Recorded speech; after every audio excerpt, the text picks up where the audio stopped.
আমাদের শামীম ভাইয়ের সাথে যখন কোলাকুলি করি মনে হচ্ছে আল্লামা সাঈদীর ঘ্রাণ পাই।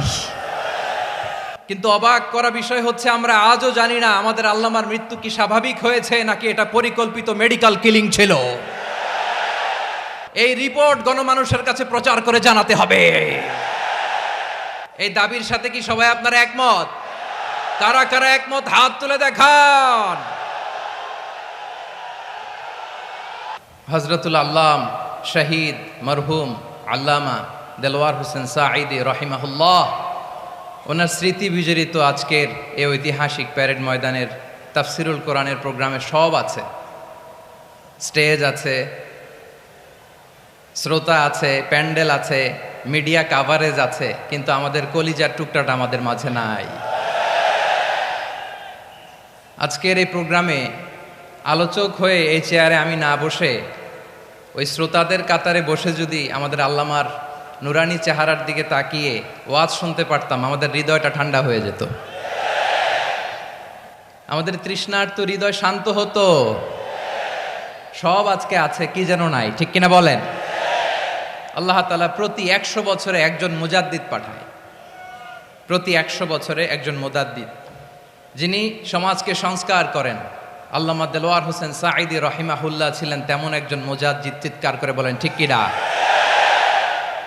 উনি শিরক বিদআতের আস্তানাকে তছনছ করে দিয়েছেন, তাওহীদের বাণীকে সমুন্নত করেছেন, গণমানুষের কাছে তাফসিরুল কোরআনকে জনপ্রিয় করেছেন।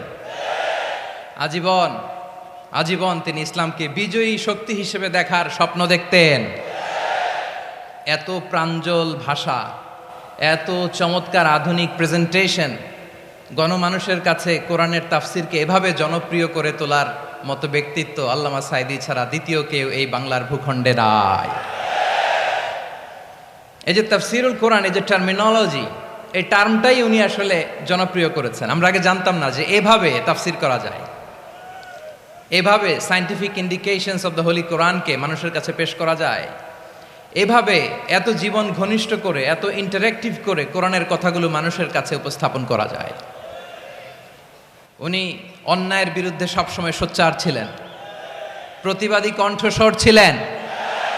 ওনার আলোচনা শুনলে দেহের রক্ত টকবক করে ফুটতে থাকতো। আল্লাহু আকবার, আল্লাহু আকবার, আল্লাহু আকবার।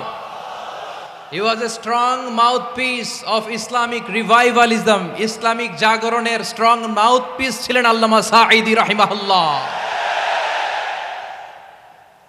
অনেক দোয়া পেয়েছেন, আমরা পড়েছি, এমন জীবন তুমি করিবে গঠন, মরণে হাসিবে তুমি, কাঁদিবে ভুবন। গোটা বিশ্বকে তিনি কাঁদিয়েছেন। আল্লামা যখন ইন্তেকাল করলেন, আমি তখন মালয়েশিয়া থেকে যুক্তরাষ্ট্রে একটা কনফারেন্সে যোগ দিতে যাচ্ছি, কাতার এয়ারলাইন্সে। মালয়েশিয়া থেকে দোহাতে নামলাম। দোহায় যখন আমার ট্রানজিট, তখন শুনতে পেলাম যে আল্লামা বিদায় নিয়েছেন। সোশ্যাল মিডিয়ায় শুনে বিশ্বাস করতে পারলাম না। মুহূর্তের মধ্যেই মাসুদ সাঈদী ভাইকে মেসেজ করলাম, উনি কোনো উত্তর দিতে পারলেন না। মাসুদ ভাইয়ের সাথে যখন কোলাকুলি করি, আমাদের শামীম ভাইয়ের সাথে যখন কোলাকুলি করি মনে হচ্ছে আল্লামা সাঈদীর ঘ্রাণ পাই। শরীরটা লিটারালি কাঁপছিল, নিজেকে মানাতে পারছিলাম না, বিশ্বাস করতে পারছিলাম না যে আসলে আল্লামা বিদায় নিয়েছেন। ইন দ্য মিন টাইম আমার সেকেন্ড ফ্লাইট দোহা টু নিউ ইয়র্ক, 12 ঘন্টার ফ্লাইটে উঠলাম, ইন্টারনেট থেকে বিচ্ছিন্ন হলাম। নামার পরে শুনলাম আল্লাহু আকবার, যেখানে ওনাকে কবরস্থ করার কথা ছিল সেখানেও কবর দিতে দেয়া হয় নাই। ছবিগুলো দেখতে লাগলাম, হাসিমাখা মুখ, হাসিমাখা নিথর দেহটা, মরণে হাসিবে তুমি, কাঁদিবে ভুবন। From east to west, from north to south, the entire globe, গোটা বিশ্ব ওনার জন্য কেঁদেছে, গোটা বিশ্ব কেঁদেছে। কাবার গিলাফ ধরে ধরে মানুষ চিৎকার করেছে। এর চেয়ে শ্রেষ্ঠ মৃত্যুকার হতে পারে? আমাদের আল্লামার আর কি পাওয়ার ছিল বলেন? আর কি পাওয়ার ছিল? কুল্লু নাফসিন যায়িকাতুল মাউত, যারাই দুনিয়াতে আসবে তারা ইন্তেকাল করবে, এটা আমরা মেনে নেই, এটা আমরা জানি। কিন্তু অবাক করা বিষয় হচ্ছে আমরা আজও জানি না আমাদের আল্লামার মৃত্যু কি স্বাভাবিক হয়েছে নাকি এটা পরিকল্পিত মেডিকেল কিলিং ছিল। এটা যে পরিকল্পিত মেডিকেল কিলিং ছিল, এটা ধারণা করার পেছনে অনেক কারণ আছে।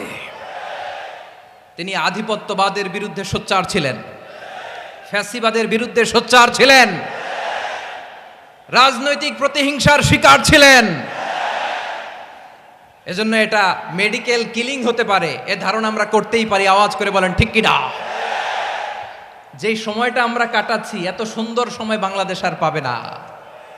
আমাদের জন্মের পর থেকে এরকম চমৎকার সময় আমরা পাই নাই। এটাই আসল সময়। আমরা ইন্টারিম গভর্নমেন্টের কাছে দাবি জানাই, উচ্চতর তদন্ত কমিটি করে এটা কি হত্যাকাণ্ড ছিল নাকি স্বাভাবিক মৃত্যু ছিল, এই রিপোর্ট গণমানুষের কাছে প্রচার করে জানাতে হবে। এই দাবির সাথে কি সবাই আপনারা একমত? কারা কারা একমত হাত তুলে দেখান।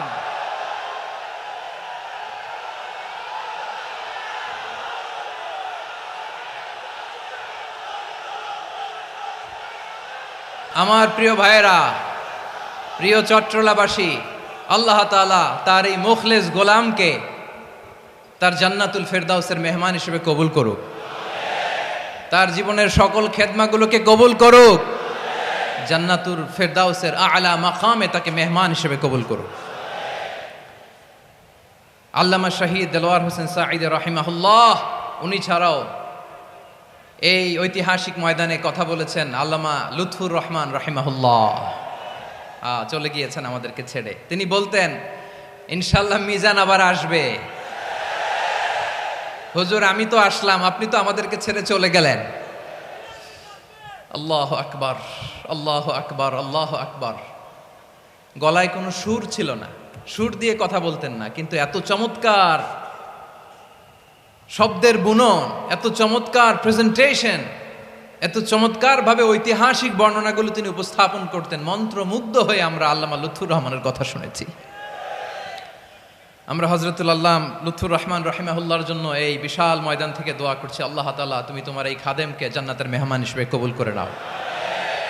আরো অনেক আল্লামারা এখানে কথা বলেছেন, বিশেষ করে বাইতুল শরফের মরহুম পীর সাহেব হুজুর থেকে শুরু করে আরো যারা যারা তারকাতুল্য ওলামায়ে কেরাম এই চট্টগ্রামের ময়দানে কথা বলেছেন, আলো ছড়িয়েছেন। আমরা এই লক্ষ লক্ষ তাওহীদি জনতাকে নিয়ে তাদের জন্য দোয়া করছি, আল্লাহ তাআলা ওনাদের জীবনের সকল ভুল ত্রুটি ক্ষমা করে দিয়ে তাদেরকে জান্নাতুল ফেরদাউসের মেহমান বানিয়ে নিক। আমরা এই ঐতিহাসিক প্যারেড ময়দানের প্রোগ্রাম থেকে স্মরণ করতে চাই 24-এর ছাত্র নাগরিক অভ্যুত্থানে আমার যে সমস্ত ছাত্র নাগরিক ভাইয়েরা দেহের তাজা রক্ত বিলি দিয়ে নতুন বাংলাদেশ আমাদেরকে উপহার দিয়েছে। বিশেষ করে আপনাদের এই চট্টগ্রামের শহীদ ফয়সাল, শহীদ ওয়াসিম সহ সকল শহীদকে আল্লাহ তাআলা কবুল করুক। আমরা সবাই পড়ি আমিন। প্রিয় ভাইয়েরা, আমি নগণ্য একজন কোরআনের ছাত্র, এত বিশাল মঞ্চে এত বড় প্ল্যাটফর্মে কথা বলা আমার জন্য সাজে না। তারপরও আমাদের মুরব্বীরা আমাদের ডানে বায়ে বসে আছেন, ওনাদের আদেশক্রমে, ওনাদের অনুমতিক্রমে কিছু কথা আজকের এই ঐতিহাসিক প্রোগ্রামে আপনাদের সামনে উপস্থাপন করার চেষ্টা করব। ওমা তৌফিক ইল্লা বিল্লাহ। প্রিয় ভাইয়েরা, 5 দিন ব্যাপী এই তাফসিরুল কোরআনের প্রোগ্রামে অনেক ওলামা হযরত কথা বলেছেন। যারা কোরআন সুন্নাহ থেকে আমাদেরকে কোরআনের কথাগুলো শোনালেন, আমরা যেন সেগুলো আমল করতে পারি, আল্লাহ আমাদেরকে তৌফিক দান করুক। শুরুতে আমাদের নিয়তটাকে খালেস করে নেওয়া দরকার। এই যে গ্যাদারিং, এই যে হিউজ শোডাউন, এগুলো যদি আমাদের নিজেদেরকে পরিবর্তন না করে তাহলে এতে কোনো লাভ নাই। জোরে বলেন ঠিক কিনা? এই প্রোগ্রাম যদি আমাদের জীবনকে পরিবর্তন করে, আমাদের চিন্তার ডিএনএ-কে চেঞ্জ করে দেয়, তাহলেই চট্টগ্রামের প্যারেড ময়দান সার্থক। আসুন আমরা চিন্তাকে খালেস করে নেই। আমরা সবাই নিয়ত করি যে যতটুকু কথা আমরা কোরআনের আলোকে শুনবো, আমলের নিয়তে শুনবো ইনশাআল্লাহ। বলেন সবাই।